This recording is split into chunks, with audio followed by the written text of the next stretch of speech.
This is the Real Estate Power Play Podcast, getting you the information that you need to be a successful real estate investor. Hosted by Mark Monroe, Ronald Walker, Gabe Rodarte, and me, Marty Grizzanti. Combined, we've done thousands of real estate transactions. So get ready for real stories and true case studies on finding deals, growing portfolios, and making money. Welcome to the show.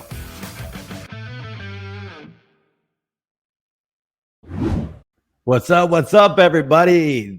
Welcome to the Real Estate Power Play Podcast.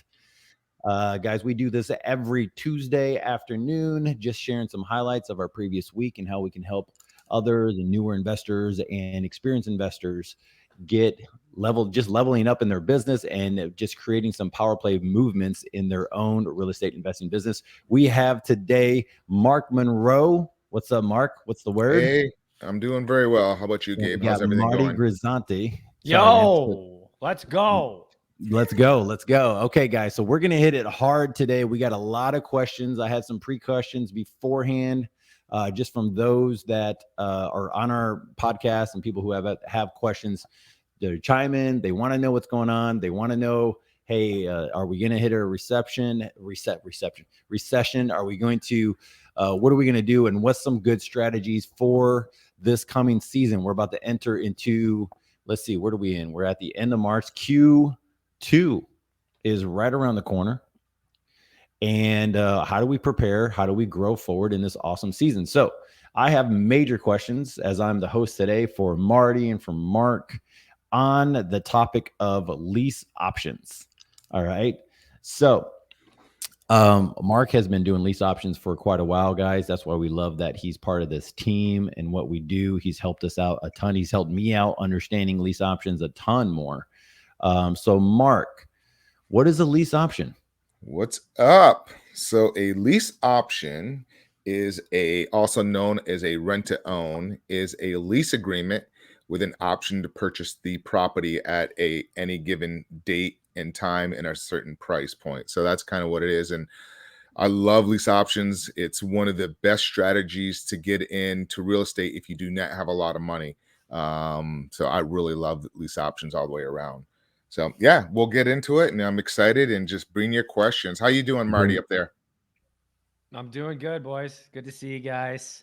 This is a really good topic because I actually have a lead right now where I was going to ask Mark how I should approach this. I've never done a lease option, and I think it would be very wise to learn this right now, especially if it does correct. And because I know, Mark, this was what you were telling me when we've had conversations about this. This is a great strategy when there is a recession, when there is a downturn, right? To get into properties for no or little money down, right? So I'm really excited, but I'm so far so good, boys. So far so good. Well, Good, lease options also are even good if you're doing wholesaling. The reason why is because wholesaling, you need to buy the property at a discount. A lease option is you can actually give your seller pretty much the retail value of their property. And that's one of the main reasons why I like it. So it's just another arsenal tool to take out. And or if you're doing a subject to if you're trying to do a subject to, an example where a seller, and as you guys know, a subject to, usually you're taking over their existing mortgage subject to. Sometimes you get a seller that's got good credit, they're not distressed, and they're like, are you crazy? I'm not going to keep my mortgage on my name and sell it to you. So then then I'll pull out the lease option strategy. They're still technically the owner. And then I actually will buy it on a lease option and allow me to sublet it to a tenant buyer at the end. So we'll get into that a little bit, but I love it. I started doing lease options, in the late 90s. That's kind of when I got into it. My background was real estate banking. The market wasn't, the houses were sitting on the market probably anywhere between 4 to 8 months at a time. And a lot of these people had to sell their properties, and, for whatever reason, their new construction, that happened, a lot of them, or their transfer for jobs. So back then, I had a mortgage company, and I would say to these people, hey, I'll buy your property lease option or a rent to own. A lot of times they don't know what a lease option is. So when you talk to sellers, I always use the terminology rent to own. Well, right. That's a good point, Mark. So why don't we stay right there for a second? Because so yeah, normally a seller or anybody, they're not going to know lease option, right? So you're going to want to go at it saying, hey, Mr. Seller, I am looking to rent this property to down the road own. Is that how you would put it? Or what would be the best way? Because I think this is really going to be key here for people. Okay. Somebody just plugged something, so we'll go into that a second here. Yeah, for sure. Yeah. So Marty, I'm sorry, I was reading that. What was your question there again, or your statement on that? I'm sorry. Well, no, let's go with that question. But first, maybe that's a good question to go after right All away. right. So who wants to read that? Okay, here you go. This is for someone who's watching right now. Using the term rent to own or tenant buyers, there is no such entity in real estate. In conjunction with lease option is a red flag that what you're doing is illegally creating the IRS defines as a disguised sale. You also unknowingly convey equitable interest to the tenant optionee. Okay. All right, so that could be handled several different ways. So I've been doing lease options, God, going back in the 90s. And the reason why I started doing it is because my background is real estate banking, and I understood the guidelines back then. When you entered into a lease option agreement, the mortgage underwriters would actually almost treat that towards like a refinance. So it was really easy. I like it because it really helps. It's a stepping stone for people to get into a home, to own their property. That's kind of one of the main reasons why you feel good because you're helping somebody out that actually wants the opportunity to buy the home, and they actually take care of the property. I've had people, put patios, decks in, do cosmetics. My own property here, I actually purchased on a rent to own or lease option. I did it. So I entered it. I'll tell you the example of mine. So it was in 2010 on my particular one. The gentleman wanted to rent it. The market was slow. It was, nothing was moving. You couldn't even get financing back at that time. So I entered into a rent to own with a gentleman. I didn't know if I wanted to buy it or not. So I said, okay, here's the price. We agreed to the terms. We agreed to the monthly payment. I did not ask for rent credit. So rent credit is something, when you do a rent to own, you can get like a credit, like $100 or $150 a month applied towards the balance of paying down the property. I really don't do it much these days because after that crash, there's some Dodd-Frank regulations. What this gentleman is talking about, if it's being equitable interest. If you're giving rent credit to somebody, it is considered equitable interest. And I would also check with your state, or your attorney, to make sure that in your state that, how they looked at rent to owns and lease options, the guidelines on that. But that's a Dodd-Frank federal act on that one. So anyways, back to my story here. Locked into a contract, purchased it. We did a 1-year contract. We kept renewing it. And it worked out really well. It got to a point where, I'd never bugged a landlord for anything. One time I had a freezer motor go, and I went and paid for it for myself. And then I started doing some cosmetics. I started putting crown molding down. I put some nice wood floors down. I knew at that time I was going to buy it, but we kept renewing it. And at that time, the reason why I didn't want to close, I was paying nothing for my rent. It was like $1,000 a month being on the water. I was like, so I was saving a lot of money and just putting it away. So then, I did that for about 2 years. Then we went and renewed it. Then I was paying like a couple $100 more. So in 2015, he actually came down with stage 4 cancer. And at that time, I knew that I better go ahead and close on it. And then I actually ended up having $47,000 in equity in the property when I finally closed on it, because I entered into a contract back in 2010, if that makes sense. Brian's got a question here. Hey, Brian, how you doing? Or he's actually stating, Brian actually knows lease options very well. Can't be a finance arrangement as per. See, okay, that's very good. So yeah, that's what he's stating there, that what we're talking about in the Dodd-Frank Act, that you cannot give certain credits. Like you got to be very careful when you're putting your contract together. So falling under the Dodd-Frank Act, rent credit, if you're doing an option fee, and we'll get into that, what an option fee is in a second. Marty, you had a question you were going to ask? Well, all right. So what is Brian saying? We can't be a financing arrangement as per the CFPB, right? That's the Consumer Finance Protection, right? Protection Bureau. So are they saying that you have to really just separate the two, right? Like you have to have an agreement that there's for a renter, and then have a separate agreement saying as the buyer, right? Is that kind of the way you have to do it? You have to keep those completely separate, Mark, or Well, what what are Brian the is, so yeah, that what this is Brian done is the proper stating way? there, what he's stating there is like you back into after the whole financial crisis, they start putting some regulations in place for seller financing, and you also have to do it as a lease option. So if you're applying, like I said, rent credit or the down payment that they're giving, if they're applying towards it, um, if they're applying, then it would fall into some more regulation. So you just want to make sure that you kind of understand the regulations part of it.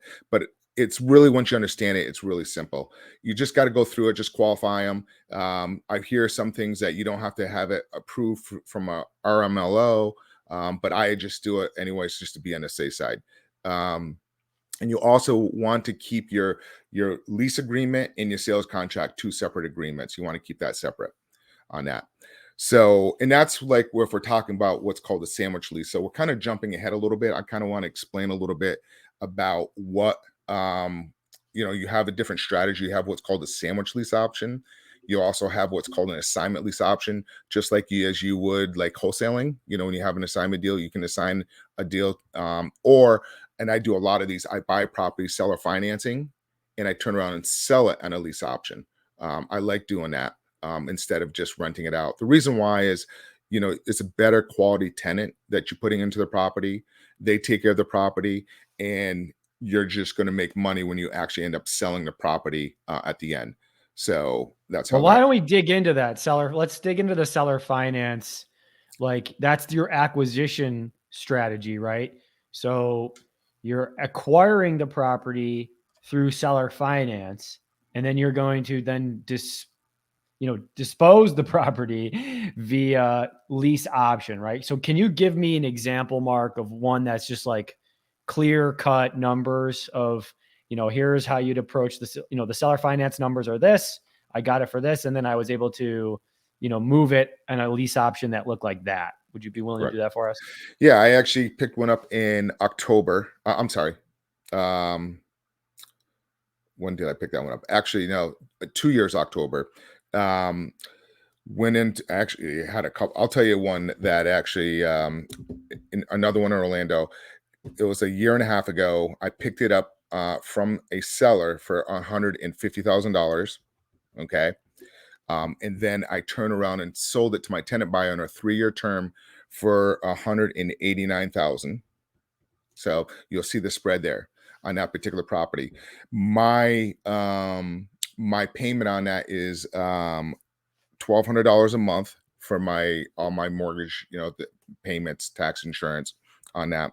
And then I'm renting it to my tenant buyer. The market rents in that area are $1,500. I'm getting $1,600 from my tenant. So I'm making some cash flow monthly there. Okay. So that's kind of the numbers on that particular one. Now, this particular property, I just looked at it the other day because of Florida, the market's gone crazy and we entered in a while ago. That property worth now is $230,000. So my tenant buyer is under contract with me for $189,000. So they're going to make out I want them to buy it, so they're going to make out. That's a big win for them. Yeah, it's going to be great for them. So, and I'm still making out too. I'm still getting my spread. Gabe, you had a question? Yeah, I have a question. And I also have a response for those who are interested in knowing more about this. If you're newer or you just kind of have your thoughts, because people have there is a downside that some people look at it, only the downside. And the reality is right now, the people that are engaged in this, like the buyer in this properties, are coming off on top. I mean, if you did something like this last summer in our Houston metro market, you're coming out like a bandit. You probably picked up another 20K or even 40K of equity just within 1 year. So that works out perfect for those type of buyers. So, because people have their different thoughts of like seller financing and the rates and these other things. And the reality is this is helpful for both parties. It's always a win-win in these type of things. Yep. I really like it. And the reason why I really like lease options, and I'm going to talk about a sandwich lease option, because that's really how we started. Sandwich lease options are great because you can buy a property literally with 1 month's rent. I've done several of those deals before because when I talk to a seller, I tell them I'm going to take care of all the maintenance and repairs up to like $3,000. Anything more than that, usually the homeowner's insurance or something like that kicks in. So doing so, they're okay allowing me just to get in with 1 month's down. Sometimes they want a security. So how this works is, let's walk through the numbers on something on this. Oh yeah, Brian's saying about the appreciation market there for what you just mentioned there, Gabe. Yep. So we have to probably get Brian on here one of these days. He knows really a lot of lease options. Him and I have talked back and forth on strategizing different products, and he's very creative as well. Anyways, so let's use an example. I did one. Somebody's asking, where are you finding most of these creative? All right, we'll get into that in a minute, where to find those deals. Let me kind of give the numbers real quick, an example of a sandwich lease option. So I did one where the rent on that one is $2,000 a month to the seller. Okay. Now the seller is still owning the property. I'm just doing what's called a sandwich lease option. So I'm going under contract with a seller. I'm taking care of all the maintenance repairs up to $3,000, and I'm doing a 3.5-year term with the seller. We're coming up with a price. We'll just use some round numbers. So say on one I just did $275,000. I can't with the seller on this one. Okay? So Mark, what I'm doing is I'm going to just post this in the group, in the Facebook group, so people can get it. So this is going to be the sandwich option. Rent is $2,000 a month. So correct. You're under contract, or I should say you have an option to buy, or what's the next step here? We need to. Yeah. So I have an option to buy it. I bought for $275,000. Okay. And for me to get under contract, my upfront money was that 1 month's rent upfront, $2,000. Okay. Follow so far. Yep. So then I go into the property, and a lot of these properties, I'm going in there, cleaning it up, painting it, making it better. You do not want to do lease options on a home that you have to put a lot of money into it. You do not want to do that. You want a nice home in a nice area, just some light cosmetics. Okay. So then what I did is I went and found a tenant buyer. And usually these tenant buyers, they have great income. That's really what I look for, people that have really good income, but they have some credit challenges. They might have had some credit issues. And I usually will do a 3-year agreement with them, because these people need to get their credit cleaned up. And it usually takes anywhere between 18 to 24 months for people to get the credit lined up to be able to qualify. And I also make sure I run them through an RMLO to make sure they qualify. All right. So real quick, Mark, real quick. So you got an option to buy this property from the seller for $275,000. Upfront was a $2,000. Basically, what was that, first month, last month? It's just the first month. That's all I needed. First month. Got it. So you didn't even need a security deposit. That's great.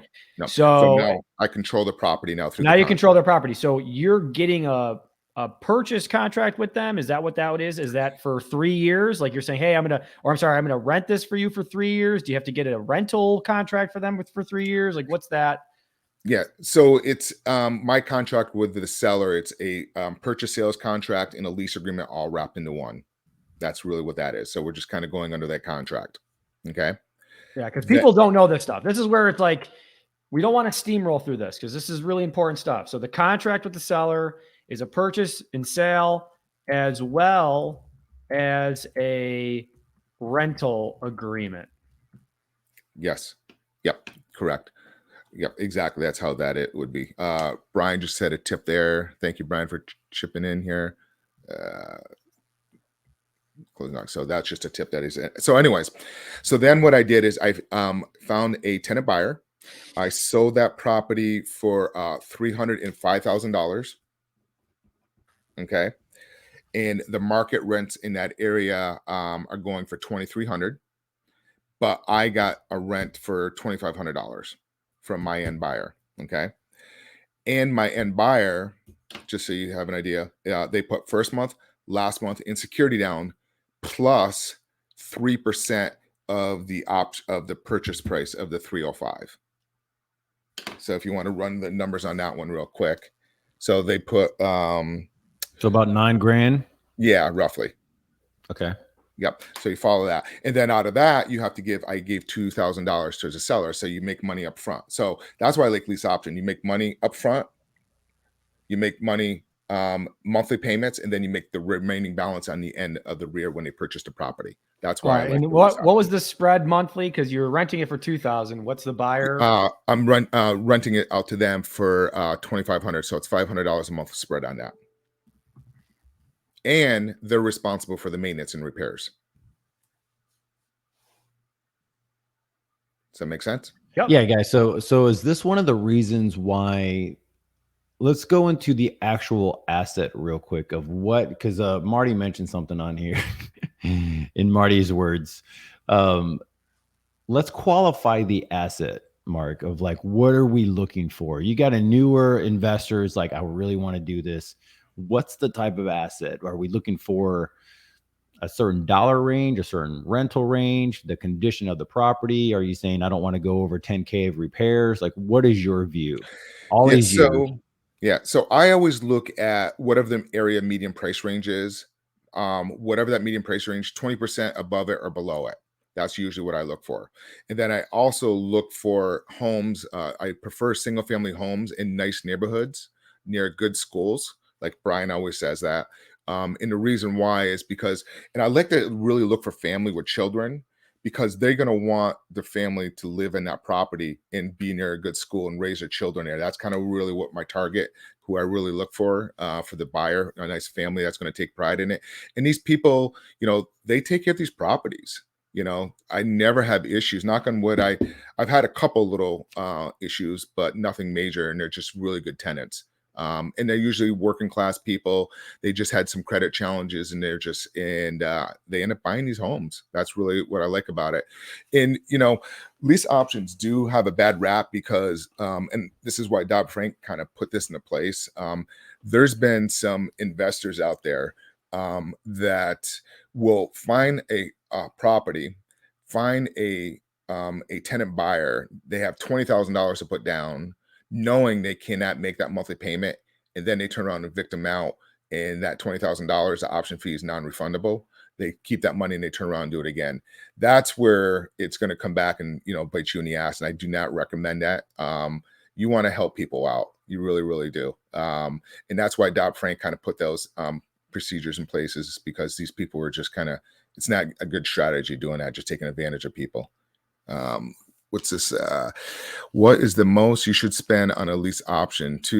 So again, to that question of somebody's asking, you got to look at your area. Like, for example, like if you're doing on up in New Hampshire, look at the median price range versus, or even Rochester. Marty, what's your median price range up in your area? You can't hear you, Marty. We're probably like I think medium is probably like 180, 200,000. Okay. Yep. And down here in South Florida, we're about 400, 425. So whatever that area that you're working in, you want to go the 20% above and below, because that's really where your buying pool is going to be, and where you'll be able to move that property. I do that in all my real estate, even wholesaling, seller financing. I don't want to, I've had people being, oh, this property is worth 1.5 million. I'm like, it's going to take forever to find a buyer for that property. So that is really in a nutshell really what a lease option is and how you sandwich it. But let's kind of dive in a little bit more where you find these properties. Somebody was just asking that question. Yeah, they were asking that, Mark. Where do you find these creative deals? Where I found a lot of them, believe it or not, is on Zillow for sale by owner. That's where I found it. I had a VA just going on there and just calling people and just saying, would you be willing to rent your property? The question is, would you be willing to rent your property for a few years and then we close on it? And a lot of times these sellers, they like that monthly income. They want that. They like being a landlord, but they don't want to take care of the properties. They don't want to worry about a toilet leaking at 3:00 in the morning and getting a phone call. Also tired landlords. Those are another good ones. But Mark, in regards to Zillow, and I'm sorry to cut you up, but I think it's important for the audience. You probably just asked one person, right? And then if they said no, you stopped.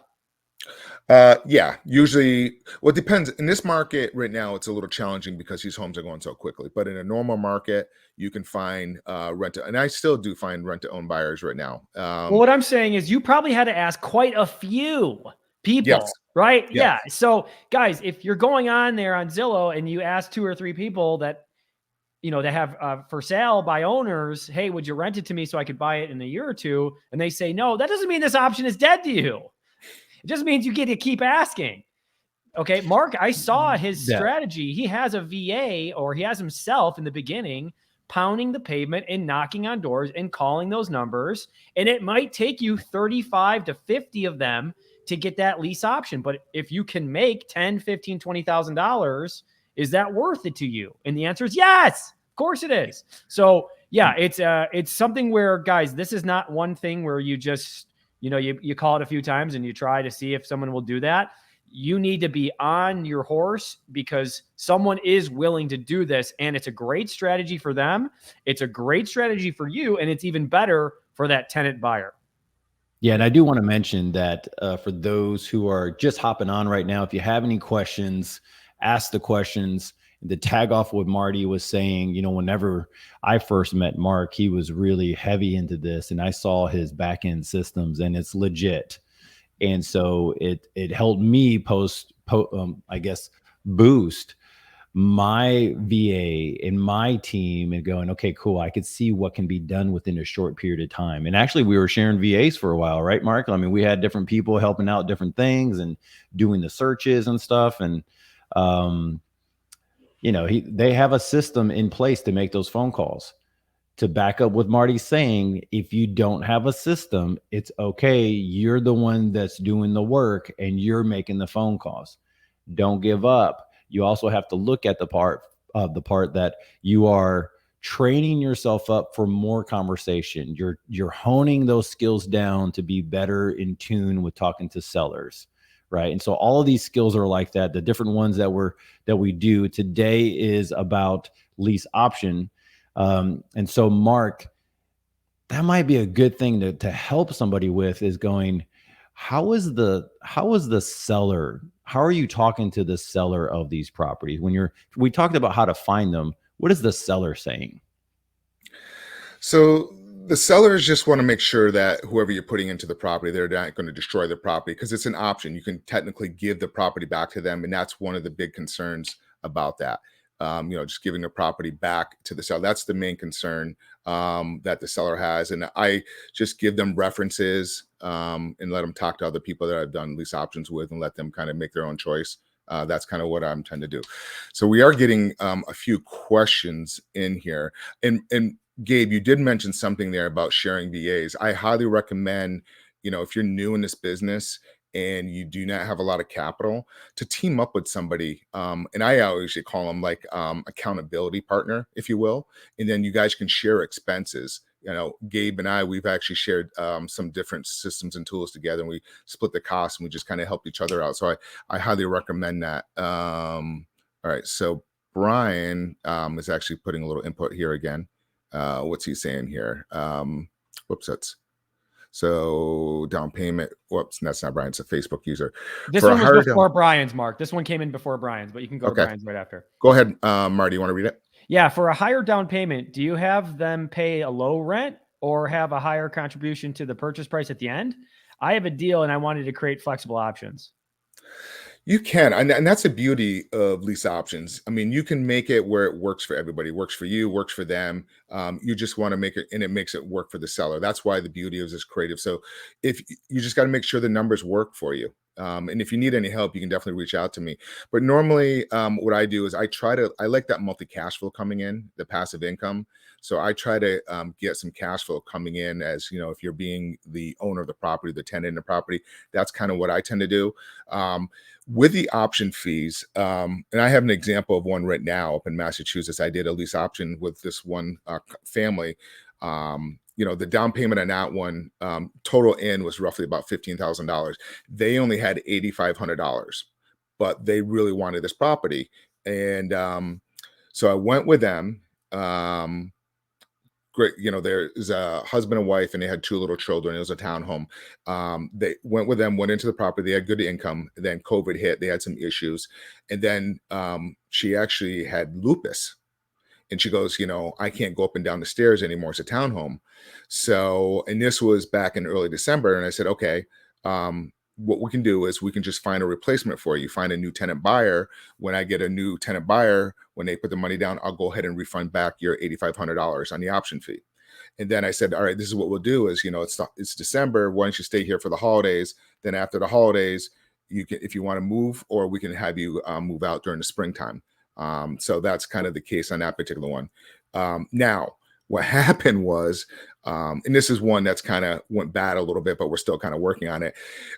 They had some really cold days up there in Boston, and they didn't have the temperature set correctly down in the basement, and the pipes burst. So there was some damage there. So, and technically, they're responsible for it. But either way, I told them, we'll fix it up. We'll split it half and half. When I get a new tenant buyer, I'll go ahead and give them the option fee of that $8,500 back. Technically, I do not have to do that, but you want to do the right thing. I just look at, this is where it's at. We'll just go ahead and replace them out. So that's kind of how that would work. And then, on that one, I'm just cash flowing a few $100s a month on that one. I'm going to talk about an assignment lease option in a minute, about where if you're not cash flowing a lot of money like this person, if you're not going to cash flow a lot of money and you get a good down payment, or you can actually just assign your position to your end tenant buyer. I had sometimes you get these sellers that were open to a rent to own, but they want market rent. So you're not going to make a lot of cash flow. So if you find somebody that you work out an arrangement with a seller, you do like first month, last month, and you get into it like for $4,500 or whatever it may be, but you find somebody that's willing to do, that has more money down, you can take your contract that you did with a seller and just sell your position to your tenant buyer for like $5,000 and just make an assignment fee on that. So I've done that before. And I usually do that if I'm not getting a big monthly cash spread on that. I'll just assign my position to the end tenant buyer. All right. Does that make sense? Any questions on that? All right. Sounds great. Cool. If I'm going too fast or if I'm jumping around, just let me know. Brian, here's one for you. Brian is just kind of giving some good pointers here. That's a great point. Like, if you're worried about, the due on sales clause, when you're doing a subject to, this is another way around, to do a lease option. It's the same strategy. You don't get a lot of the benefits of like the tax deductions, but you still controlling their property on that one. Okay. We have one that the one What's talking about who pays the property taxes on these deals, the tenant buyer or the original owner. That's usually it's the original owner. Usually, so you're just it's just like your lease agreement. When you're doing it with your tenant buyer, you just put all your tax insurance in there. And a lot of times, the sellers are even making monthly cash flow on it as well. I have one where, in Lakeland, Florida, where the seller does not want to sell it. He wants to keep that monthly cash flow coming in because his mortgage was pretty much paid off. So yeah, that's how that would work, is usually in the lease agreement. In certain states, you have to make sure the owner of the property is the one that's got to pay for that. So you just include it. So you just do a lease. Go ahead, Gabe. And I want to clarify a couple things. We have on this call, guys, we have a total of 3 states that we're talking about. We work in the Florida market, which is where Mark is at. Marty's in upstate New York, does the New York market. I'm in Texas, so Texas has different rules and laws and everything else that has to do with lease option. So there's some things that you can say and some things you can't say pertaining to lease option in different states. So I just want to make that clear. This is good for you to go. Mark already highlighted it, but definitely get legal advice for what you're going to be doing if you choose this route. Great point, Gabe. Great point. There's good paperwork that needs to be done on all things. Whenever we do notes, we make sure we have good paper. Whenever we have notes, and all that stuff gets done through our attorneys. And we advise you guys to do the exact same thing, and for multiple reasons. So just wanted to highlight that before we move forward.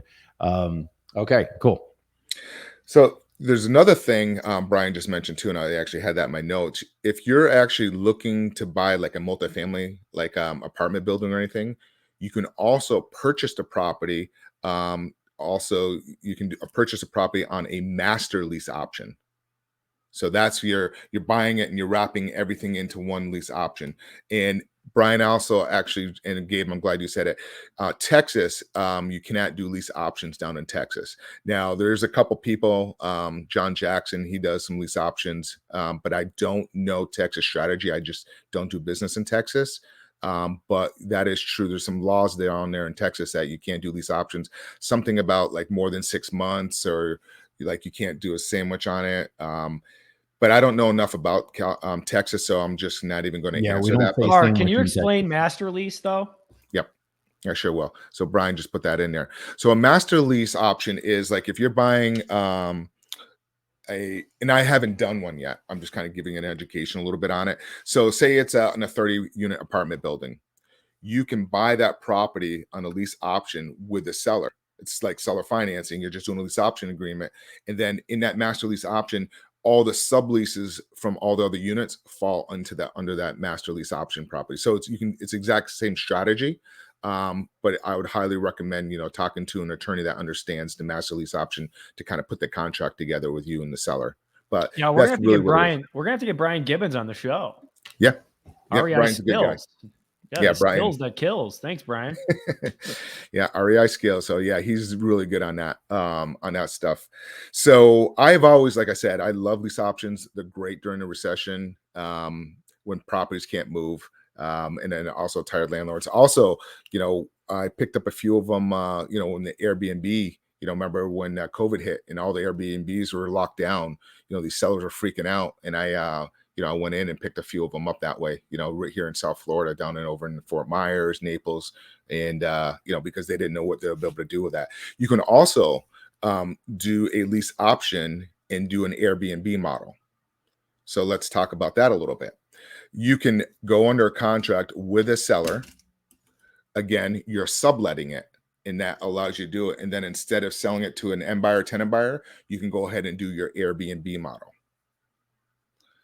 I also had a friend, he's done this, and what he's done rehab centers, or what do they call it? Not rehab centers, halfway houses when they come out, we rent them out. So he's done that before. He's gone under contracts with sellers, and then he was putting in, I think he had 4-bedroom homes, and I think they got 2 people to a room, and they paid like $500 a week.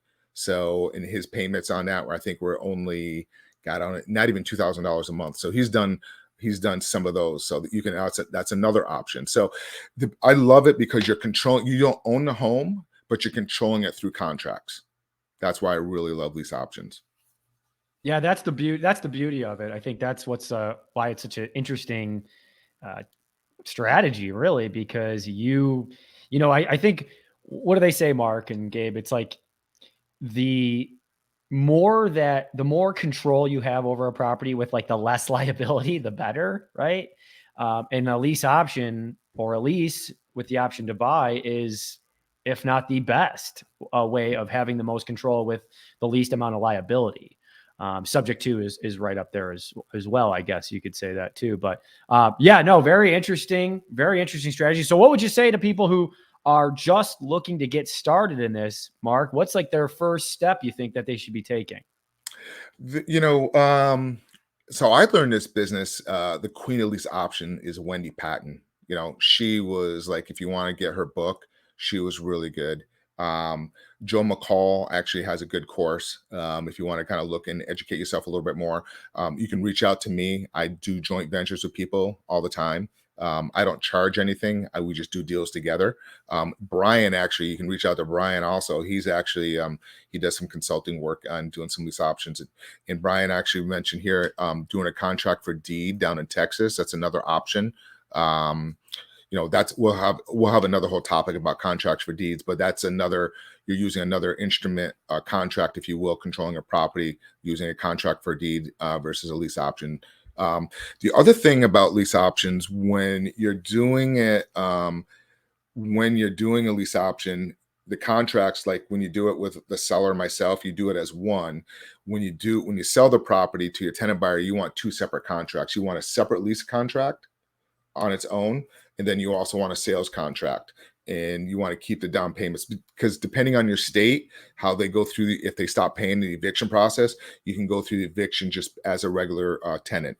on that. So that's kind of one of the other reasons you want to kind of going in there. Because sometimes, like, depending on the state, if they go in there and they see two separate contracts, they're like, oh, you know what, we need to go, and creates a little bit longer of a process of evicting somebody on a lease option. Yeah, that's what scares me about New York. And that's why anybody listening for the upstate New York real estate investing, just talk to your lawyer about it. I've never done one, but what's really scary is that obviously an eviction for New York takes almost 6 months. So a foreclosure can be 2-3 years, maybe longer. So, just make sure that your attorney, all right, that's writing this up for you, because you don't want to write this up yourself, pay the money to an attorney to coordinate this with you. If your attorney is not familiar with lease option, find another attorney. They're not going to be able to just kind of figure this out. You want to work with someone who's done them, who's had problems with them. You want to have people that have actually gone down the road of someone who's maybe failed these a few times, so they learn from that. So yeah, I would definitely talk to an attorney who's actually done these before. Yep. And Brian mentioned something here. Brian's really good with contracts, so he understands. It really comes down to, like, when you do your contract, you don't want to make it that the tenant buyer is getting equitable interest in the property. That's really what it comes down to. Equitable interest means, like, then if they're doing that, then it's a different type of it's looked at a little differently depending on the different states. Yeah. So in this case, Mark, so for my list, all the listeners, but especially in New York, where it's, super litigation, you're suggesting, or Brian's suggesting, that you'd want to get remember, I have a contract with the seller, right? Because I'm the investor. I'm the one that's putting together this deal. Great. And then the other contract, or the other then agreements, there'll be 2 for my tenant buyer. Okay. And it's a rental agreement. Okay. It's a lease agreement. And then there's not a purchase contract. There's an option contract. There's an optionee contract. Is that really what Brian is saying? Is that what people are thinking? Yep. Okay. So get the purchase agreement out of your heads, guys, because that's not what you're doing with your rent to own tenant. You are going to then have a lease agreement, just like you always did with a rental property, and then you'll have an option contract, which, again, talk to your attorney and make sure that it's up to snuff. But those are two big things you need to have. Yep.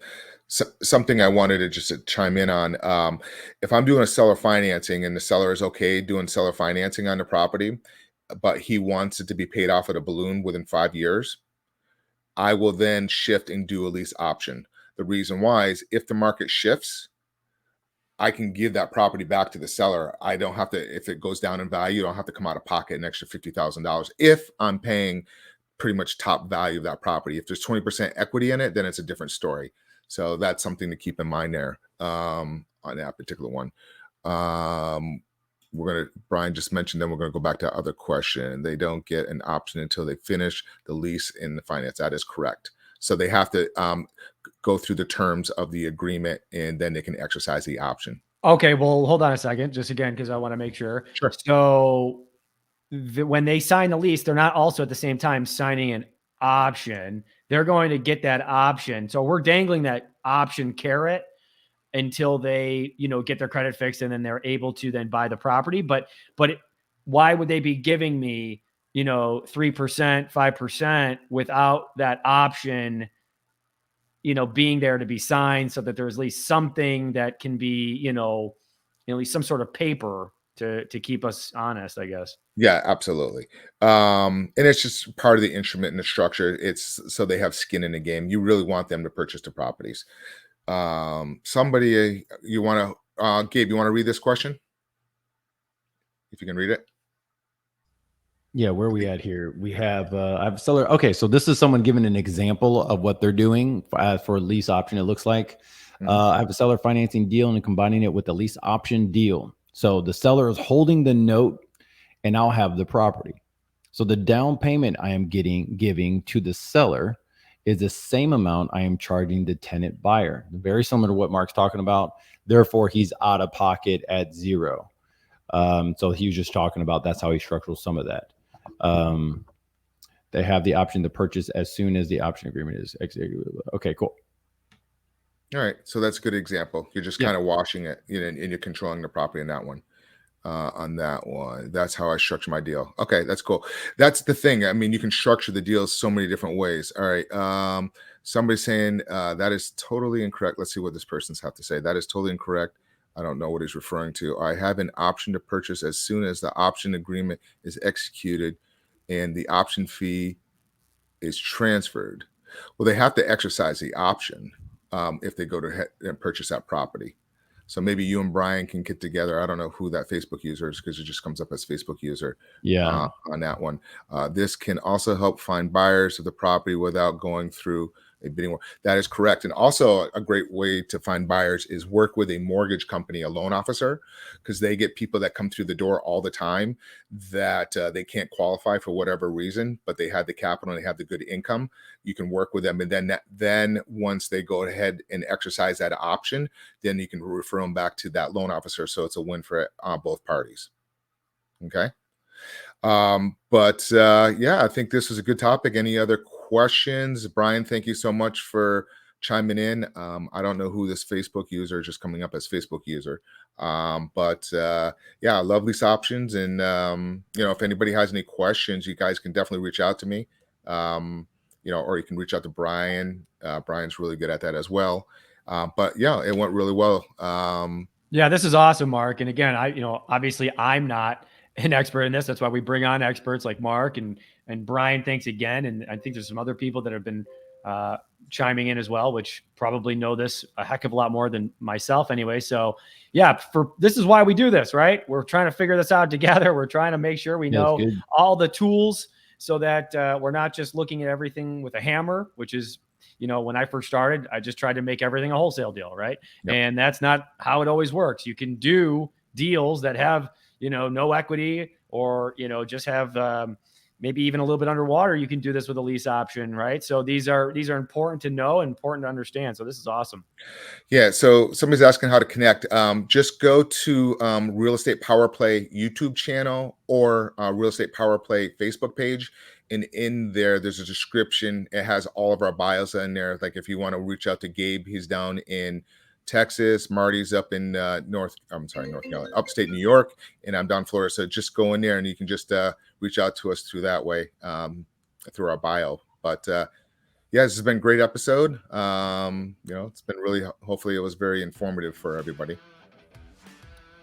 That's it, guys. All right, man. So guys, like Mark said, connect with everybody. We are on YouTube, Facebook. We have all different channels that we're on, podcast channels. So if you want to connect with us, go ahead and ask more questions on some other topic that you want us to go over. We'd have to go over that also and bring in some professional experts on that topic. And from here on, we'll say see ya and make some power moves, guys. Take care, guys. Right, have a good one, everybody. This has been another episode of Real Estate Power Play, guiding real estate entrepreneurs to a brighter future. If you liked what you heard, consider subscribing wherever you listen to your podcast or follow us on YouTube at Real Estate Power Play.